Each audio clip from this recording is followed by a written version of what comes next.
Welcome to him ज्ञान कुंज। आज हम 2018 का जो जनरल स्टडी का पेपर था एचएस का, उसका सेकंड पार्ट डिस्कस करेंगे। तो स्टार्ट करते हैं। 22 क्वेश्चन तक पिछली वीडियो में कर दिया था, आज 23rd क्वेश्चन है। क्वेश्चन है विच of the following won the field medal in mathematics. Right, अब ये करंट का क्वेश्चन था। जो फील्ड मेडल है, इसके बारे में बता देता हूँ। जो फील्ड मेडल है ये हर एक 4 साल में मिलता है। राइट, ये पेपर 2018 का था, तो अब मिलेगा ये 2022 में। अभी 21 चल रहा है, तो ये भी याद रखने की ये 4 साल बाद में एक बार ही दिया जाता है फील्ड मेडल। राइट, तो अब जब नेक्स्ट टाइम मिलेगा तब इसको डिस्कस करेंगे। नेक्स्ट क्वेश्चन है 24। In 2018 which of the following has been awarded Nobel prize in chemistry. तो नोबेल प्राइज़ भी अभी जब 2021 के मिलेंगे उस टाइम डिस्कस कर लेंगे, क्योंकि करंट के पूछे जाएंगे। नोबेल प्राइज़ का अलग से वीडियो भी बना देंगे चाहे। अगला क्वेश्चन, ये करंट के ही हैं सारे question. Who is appointed as chairman of competition commission of India. जो ये कंपटीशन कमीशन ऑफ इंडिया है, इसके जो अभी करंट में भी चेयरमैन है वो यही हैं, अशोक कुमार गुप्ता। तो ये अभी भी रेलेवेंट क्वेश्चन है कि जो चेयरमैन है कंपटीशन कमीशन ऑफ इंडिया के, वो कौन है? Ashok Kumar Gupta. Right, next 26th question. Which state in India was given FAO Future Policy Award 2018। FAO है food and agriculture organisation. Right, 2018 for its 100% organic state. तो आपको पता ही होगा कि हमारी ऑर्गेनिक स्टेट कौन सी है? सिक्किम। राइट, तो ये भी हो गया क्वेश्चन। नेक्स्ट क्वेश्चन है जो 27 आया था, व्हाट इज़ क्वाड। तो अलग अलग स्टेटमेंट्स दे दी थी क्वाड की। राइट, तो व्हाट इज़ क्वाड ये पूछा था। तो इसका मैं सीधा ही राइट आंसर बता देता हूँ। इसका राइट आंसर यही है जो टिक किया हुआ है, A. It is an informal mechanism between, किसके बीच में? India, USA, Australia, Japan, for the security of Pacific region. जो पैसिफिक रीजन है उसकी सिक्योरिटी के लिए एक इनफॉर्मल मैकेनिज्म है। कौन कौन सी कंट्री है? ये 4 कंट्रियां हैं, इंडिया, यूएसए, ऑस्ट्रेलिया, सॉरी यार 4 हैं, इंडिया, यूएसए, ऑस्ट्रेलिया, जापान। दूसरा ये तो बता दिया मैंने कि ये इंटर गवर्नमेंटल सिक्योरिटी फोरम है। दूसरा इसको ना वैसे 2007 में जो शिंजो आबे थे उस टाइम जापान के, उन्होंने स्टार्ट करवाया था 2017 में, पर उसके बाद कोई मीटिंग वगैरह नहीं हुई और इसको फिर से अब जो करंट में देखा ना अपने काफ़ी न्यूज़ में, तो रिवाइव हुआ है 2017 में। वैसे इस्टेब्लिश कर दिया था 2007 में, पर फिर से जो इसका रिवाइवल हुआ है वो हुआ है 2017 में। राइट, जो इंडो पैसिफिक रीजन है ना, उसमें बेसिकली काम कर रहे हैं ये, कि वहाँ पे फ्री जो मूवमेंट हो शिप्स वगैरह का वो इंश्योर कर सकें। राइट, तो ये क्वेश्चन भी हो गया। नेक्स्ट चलते हैं। क्वेश्चन है व्हाट इज़ ब्लू इकोनॉमी। कि जो ब्लू इकोनॉमी है वो क्या होती है। तो इसका भी सीधे जो राइट आंसर है वही डिस्कस करते हैं। ब्लू इकोनॉमी क्या होती है? It is sustainable use of ocean resources for economic growth. Blue economy क्या है कि जो ओशियन रिसोर्सेज हैं उनका सस्टेनेबल यूज़ करना है, किसके लिए? इकोनॉमिक ग्रोथ के लिए। तो ये होती है ब्लू इकोनॉमी। राइट, इसके बारे में आपको पता लगा। नेक्स्ट क्वेश्चन है 29। ASI archaeological survey of India is undertaking renovation of which 3 temples groups in Vietnam. Right, तो पहले इसका राइट आंसर देख लेते हैं कि जो ASI था ये उस टाइम का करंट का क्वेश्चन था। ASI is undertaking renovation of which 3 temple groups in Vietnam. तो वो किसका कर रहे थे? Right answer is B, that is My Son temple. My Son temple, My Son temple का कर रहे थे ये रेनोवेशन का काम ASI के बारे में एक चीज़ और बताता हूँ कि जो ये आर्कियोलॉजिकल सर्वे ऑफ इंडिया है ये 1861 में इस्टेब्लिश हो गया था। लिखा भी है कब हो गया था? 1861 में। उस टाइम जो गवर्नर जनरल थे वो थे लॉर्ड कैनिंग, ये भी याद रखना है। राइट, और जो फर्स्ट इसके प्रेसिडेंट बने थे आर्कियोलॉजिकल सर्वे ऑफ इंडिया के वो थे A कनिंघम। क्या थे? A कनिंघम, ये भी लिख लेना याद करके कि फर्स्ट कौन थे आर्कियोलॉजिकल सर्वे के प्रेसिडेंट या चेयरमैन। ए कनिंघम, लॉर्ड कैनिंग के टाइम इस्टेब्लिश हुआ 1861 में, ये याद रख लेना। अब ये जो टेम्पल्स हैं और इनके बारे में डिस्कस करते हैं, राइट। जो ये अंकोर वट टेम्पल है, राइट, जो ये अंकोर वट टेम्पल है ये बुद्धिस्ट टेम्पल है, राइट। और ये कहाँ पे मिलेगा आपको? कंबोडिया में। उसी तरह ये दोनों ही कंबोडिया में है, राइट। मैं लिख लेता हूँ, जो ये अंकोर वट टेम्पल है और जो ये डी में है Ta Prohm temple, Ta Prohm temple, Angkor Wat temple, Ta Prohm temple, ये दोनों ही एक तो बुद्धिस्ट टेम्पल है, कैसे हैं? बुद्धिस्ट टेम्पल है। और कहाँ पे मिलेंगे आपको? कंबोडिया में, जो ईस्टर्न साइड में हमारे। कहाँ मिलेंगे आपको? कंबोडिया में। कंबोडिया में बुद्धिस्ट टेम्पल हैं ये कौन? अंकोर वट और टोफ्रोम टेम्पल। और जो ये आनंद मंदिर है ये भी एक बुद्धिस्ट टेम्पल है। जो ये आनंद टेम्पल है ये भी एक बुद्धिस्ट ही टेम्पल है, पर ये टेम्पल कहाँ मिलेगा आपको? म्यांमार में हमारे, ठीक है। अभी तक था पलट भी हुआ है वहाँ पे, राइट। तो कहाँ पे वो मिलेगा आपको? ये म्यांमार में। तो ये चीज़ें भी आपको ध्यान में रखनी है। वियतनाम में तो आपको पता ही लग गया, माइसोन टेम्पल, राइट। ये वियतनाम में तो क्वेश्चन में ही था, राइट। अब नेक्स्ट क्वेश्चन चलते हैं। आर्कियोलॉजिकल सर्वे के बारे में भी बता दिया आपको इंडिया के। 13 क्वेश्चन है, स्टैटिक है। Where is the Nokrek dance festival being celebrated? की जो नोक्रेम डांस फेस्टिवल होता है ये कहाँ पे होता है? तो याद रखना है कहाँ पे होता है? मेघालय में। जो नोक्रेम डांस फेस्टिवल है वो कहाँ पे होता है? ये याद रखना है, मेघालय में, right. Next question, who has been awarded 2018? Current का क्वेश्चन है। Indira Gandhi prize for peace, Indira Gandhi prize for peace comma disarmament and development की। जो इंदिरा गांधी प्राइज़ मिलता है for peace disarmament and development के लिए, वो 2018 में किसको मिला था? तो वो मिला था centre for science and environment में। पर अब हमारे को करंट के परिप्रेक्ष्य में पढ़ना है, तो अभी 2020 का बता देता हूँ आपको, 21 का तो अभी दिया नहीं है। 2020 में जो ये Indira Gandhi prize for peace and disarmament and development मिला है, ये मिला है professor R Ramanujam, professor R Ramanujam, right, नुजम। तो ये लिख लेना है आपने कि जो Indira Gandhi prize for peace disarmament and development 2020 जो मिला है वो मिला है प्रोफेसर आर रामानुजम को, राइट। ये क्वेश्चन भी करंट के उसमें डिस्कस कर दिया। 32 क्वेश्चन है, what is the theme of international energy agency? जो इंटरनेशनल एनर्जी एजेंसी थी उसकी पब्लिकेशन आती है वर्ल्ड एनर्जी आउटलुक 2018। तो चलो ये तो करंट क्वेश्चन था, पर यहाँ से आपको ये पता चल जाता है कि जो वर्ल्ड एनर्जी आउटलुक रिपोर्ट आती है, पब्लिकेशन आती है, उसको कौन इशू करता है? International energy agency. जो इंटरनेशनल एनर्जी एजेंसी है वो क्या इशू करती है, किसको पब्लिश करती है? वर्ल्ड एनर्जी आउटलुक को, राइट। और इसके बारे में एक और बताता हूँ कि जो हेड क्वार्टर है इसका, इंटरनेशनल एनर्जी एजेंसी का जो हेड क्वार्टर है वो मिलेगा पेरिस में। पेरिस मतलब फ्रांस, राइट, कैपिटल है फ्रांस की। तो जो इंटरनेशनल एनर्जी एजेंसी है इसका हेड क्वार्टर का मिलेगा आपको पेरिस, फ्रांस में। और ये क्या देता है? World energy outlook. और हाल ही में इसने इंडिया एनर्जी आउटलुक भी प्रोवाइड किया है। हाल ही में इसकी एक रिपोर्ट आई है जिसमें इसने क्या किया है?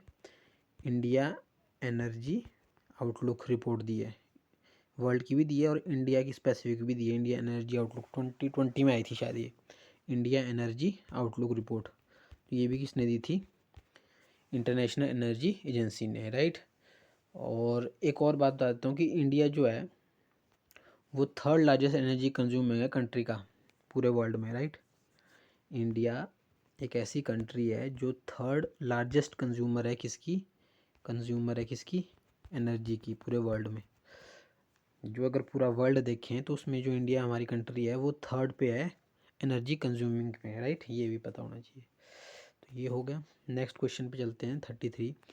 What is the name of the first micro processor developed by IIT Madras? तो ये स्टैटिक क्वेश्चन ही है, वैसे याद रखना है, इसका आंसर है शक्ति। सॉरी, करंट का है, ये है शक्ति, राइट। ये भी याद रख लेना आप। नेक्स्ट चलते हैं, क्वेश्चन 34 पूछा है, USA announced its withdrawal from INF treaty with Russia. When was this treaty signed?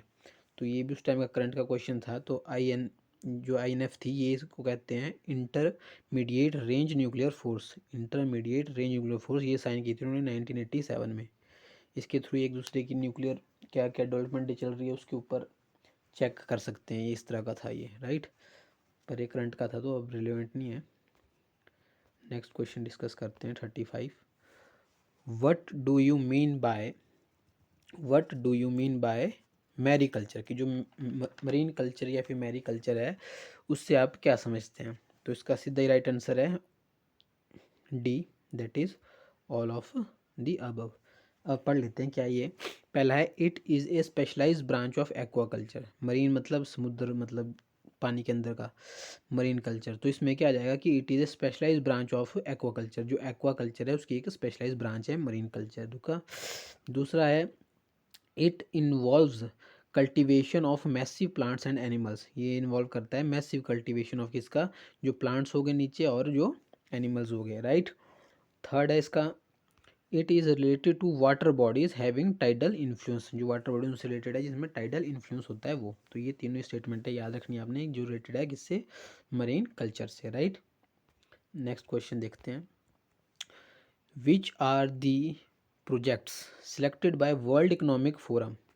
ऐसे कौन से प्रोजेक्ट्स है वर्ल्ड इकोनॉमिक फोरम के to be launch as centre for fourth industrial revolution in India, जो केंद्र में रहेंगे फोर्थ इंडस्ट्रियल रेवोल्यूशन के इंडिया में? तो ये तीनों ही रहेंगे, इसका भी डी आंसर है ऑल ऑफ दिस। जैसे ड्रोन्स भी रहेगा केंद्र में जो फोर्थ इंडस्ट्रियल रेवोल्यूशन है, ब्लॉकचेन टेक्नोलॉजी भी रहेगी, आर्टिफिशियल इंटेलिजेंस भी रहेगी। अब एक और चीज़ बताता हूँ, इसमें जो वर्ल्ड इकोनॉमिक फोरम है, वर्ल्ड इकोनॉमिक फोरम का जो हेड क्वार्टर मिलेगा आपको वो मिलेगा कोलोंगी में।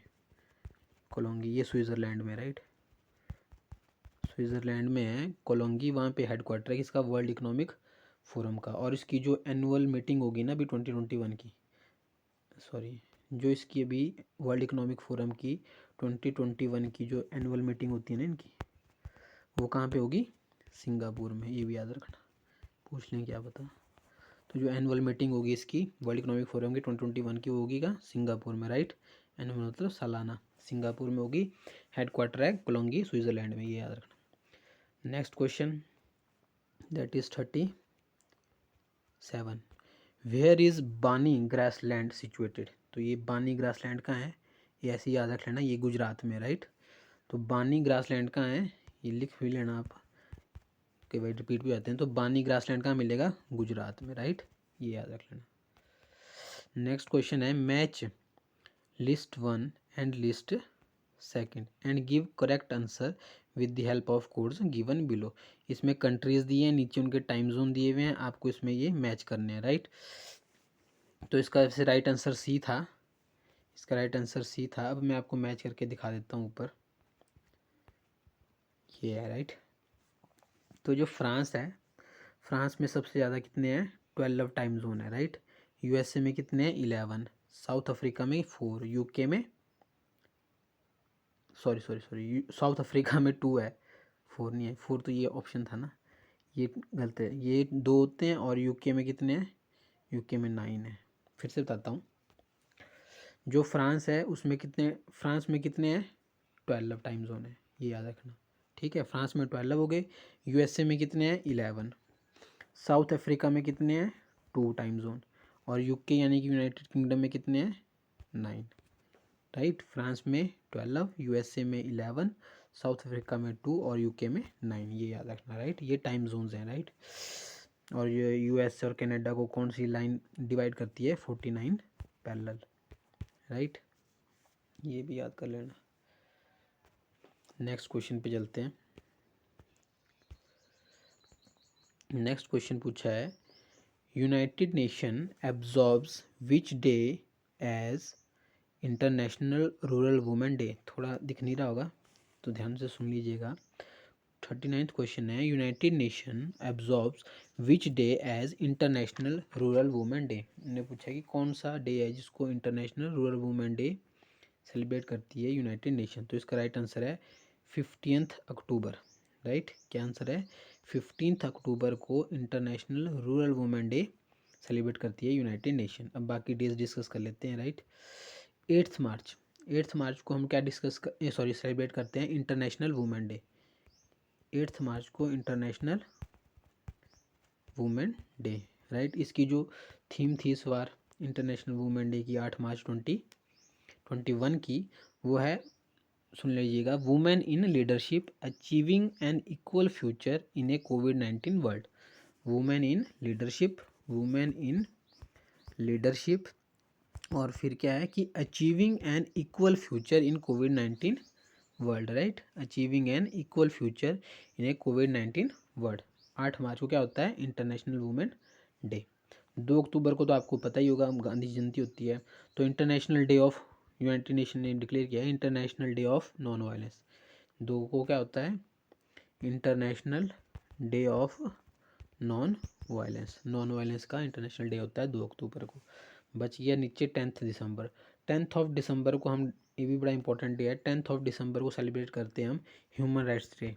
ह्यूमन राइट्स डे, जो ह्यूमन राइट्स डे है वो सेलिब्रेट करते हैं 10 को। अभी 2020 का जो दिसंबर आया था ना, उसमें जो 10 आया था, उसमें जो इसकी थीम थी ह्यूमन राइट्स डे की, वो बता देता हूँ। वो थी रिकवर बेटर। क्या थी, आगे भी है, recover better stand up for human rights. Recover better and stand up for human rights, ये भी याद रख लेनी है। नेक्स्ट क्वेश्चन है 40, Bathukamma festival is related to. जो बथुकम्मा फेस्टिवल है वो किससे रिलेटेड है, तो ये भी उस टाइम करंट क्वेश्चन था। बथुकम्मा फेस्टिवल तो हर साल ही मनाया जाता है, तो इसके बारे में ये सारी चीज़ याद रखनी है कि इसका आंसर है वैसे ऑल ऑफ दी अबव।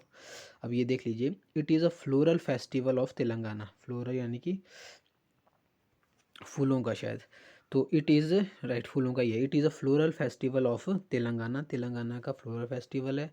दूसरा क्या है कि New South Wales parliament Sydney celebrate this for the first time. 2018 में इसको फर्स्ट टाइम सेलिब्रेट किया था इन्होंने। और it means mother goddess come alive. जो बथुकम्मा का मतलब होता है, बथुकम्मा का मतलब होता है कि जो मदर गॉडेस है वो जिंदा हुई हैं फिर से, मदर गॉडेस कम अलाइव, राइट। तो ये भी याद रख लेना है। 41 क्वेश्चन देखते हैं। Who propounded the idea of partyless democracy. किसने दिया था ये आइडिया कि पार्टीलेस डेमोक्रेसी होनी चाहिए, तो ये याद रखना है, जयप्रकाश नारायण, जेपी नारायण। जेपी नारायण आंदोलन सुने होंगे आपने, तो जेपी नारायण जी ने, जयप्रकाश नारायण जी ने दिया था ये आइडिया, कौन सा, पार्टीलेस डेमोक्रेसी का। ये भी याद रख लेना, स्टैटिक क्वेश्चन है, राइट। उसके बाद है क्वेश्चन नंबर 42, दिख नहीं रहा होगा, ध्यान से सुनने लगे। By which act an element of election. ऐसा कौन सा एक्ट था जिसके द्वारा element of election was introduced in India for the first time. ऐसे कौन सा एक्ट आया था इन नीचे जो है दिए हुए से, कि जिसके थ्रू जो एलिमेंट ऑफ इलेक्शन था वो इंट्रोड्यूस किया था इंडिया में फर्स्ट टाइम, तो वो कौन सा था, इंडियन काउंसिल एक्ट 1892। कौन सा था, इंडियन काउंसिल एक्ट 1892 के थ्रू फर्स्ट टाइम इंडिया में आइडिया दिया था किसका, इलेक्शन का, राइट।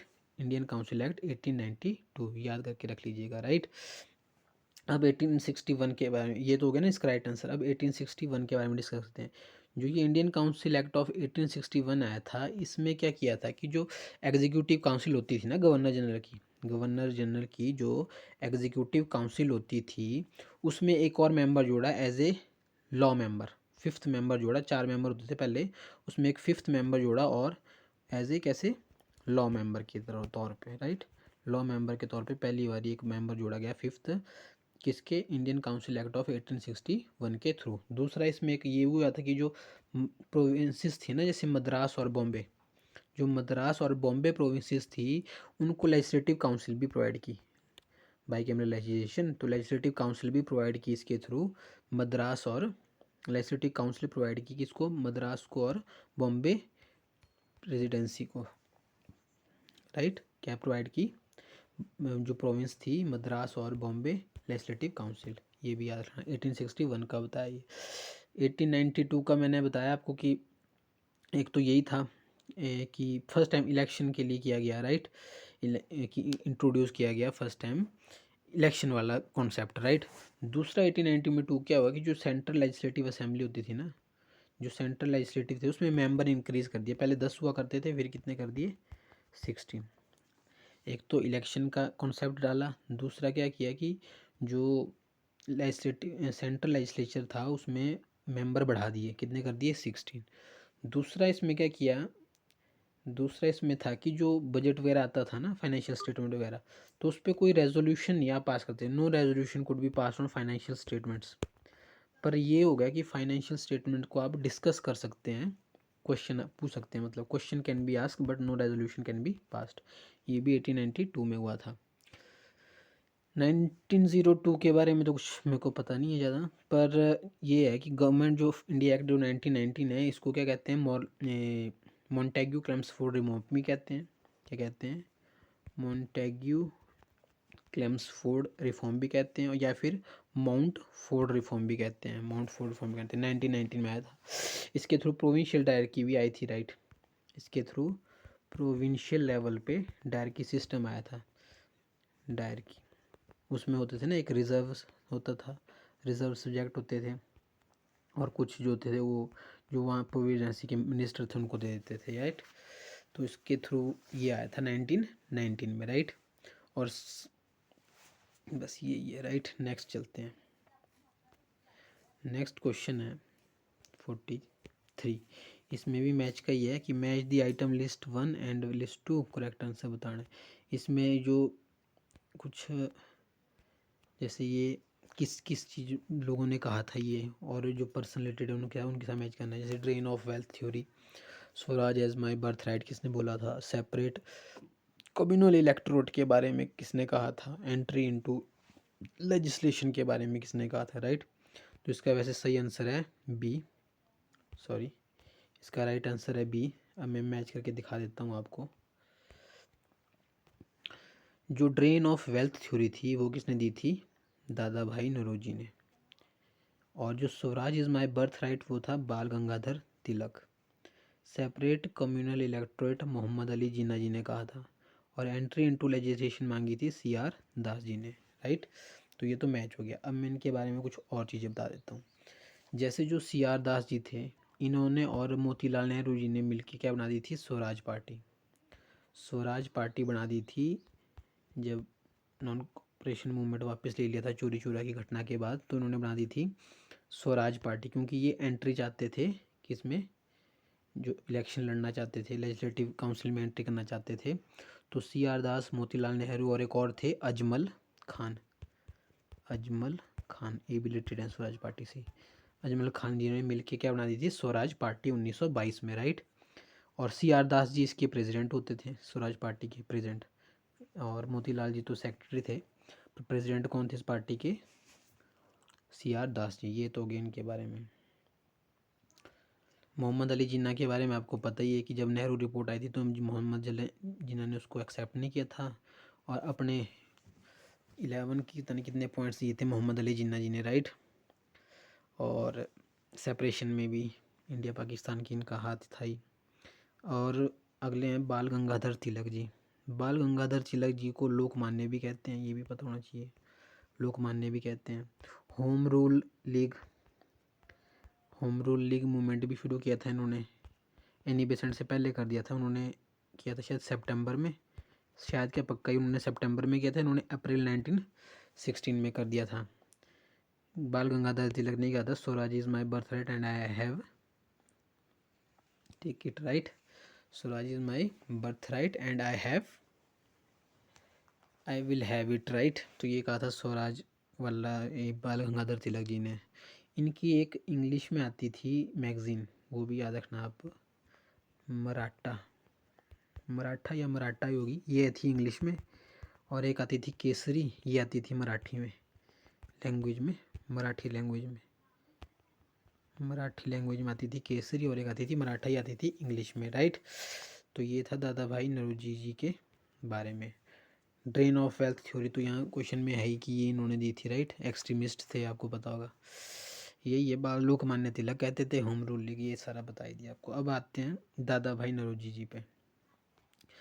तो जो दादा भाई नौरोजी जी थे इनको कहते हैं grand old man of India, ये भी याद रखना, क्या कहते हैं, the great grand old man of, grand old man of India, right. ये भी इनको उपाधि दी गई है। सेकंड जो दादा भाई नौरोजी जी थे वो ईस्ट इंडिया एसोसिएशन उन्होंने लंदन में इस्टेब्लिश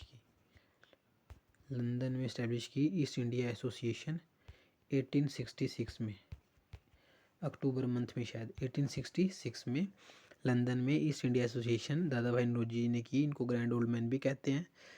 और जो बस ये नरम दल के नेता थे दादा भाई नौरोजी जी, एक्सट्रीमिस्ट नहीं थे।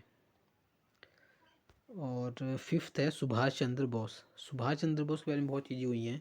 अभी हाल ही में इनकी आपको पता है 120th एनिवर्सरी थी, 23 जनवरी को थी इनकी, ये याद रखना। 23 जनवरी को इनको बर्थ एनिवर्सरी थी, 125 थी सॉरी 2021 में। उसको अब डिक्लेयर कर दिया है पराक्रम दिवस के तौर पे मनाएंगे। किसके तौर पे मनाएंगे? पराक्रम दिवस। और एक ट्रेन चलती है बहुत ही पुरानी, हावड़ा कालका मेल। एक ट्रेन चलती है कालका से हावड़ा तक, जिसका नाम था हावड़ा कालका मेल। उसका नाम भी रख दिया क्या? नेताजी एक्सप्रेस, बदल के नेताजी एक्सप्रेस। और एक आइलैंड भी है अपना जो अंडमान एंड निकोबार में है, रॉस आइलैंड। उस रॉस आइलैंड का नाम भी रख दिया था नेताजी सुभाष चंद्र बोस आइलैंड। ये भी याद रख लेना नेताजी के बारे में, राइट। 1939 में जब ये सेकंड बारी बनने वाले थे प्रेसिडेंट इंडियन नेशनल कांग्रेस के, तो गांधी जी के साथ थोड़ा विवाद हो गया, तो इन्होंने इंडियन नेशनल कांग्रेस छोड़ दी और अपना एक फॉरवर्ड ब्लॉक पार्टी बना दी, राइट, 1939 में। ये भी याद रख सकते हैं आप, राइट, सुभाष चंद्र बोस के बारे में। नेक्स्ट क्वेश्चन देखते हैं।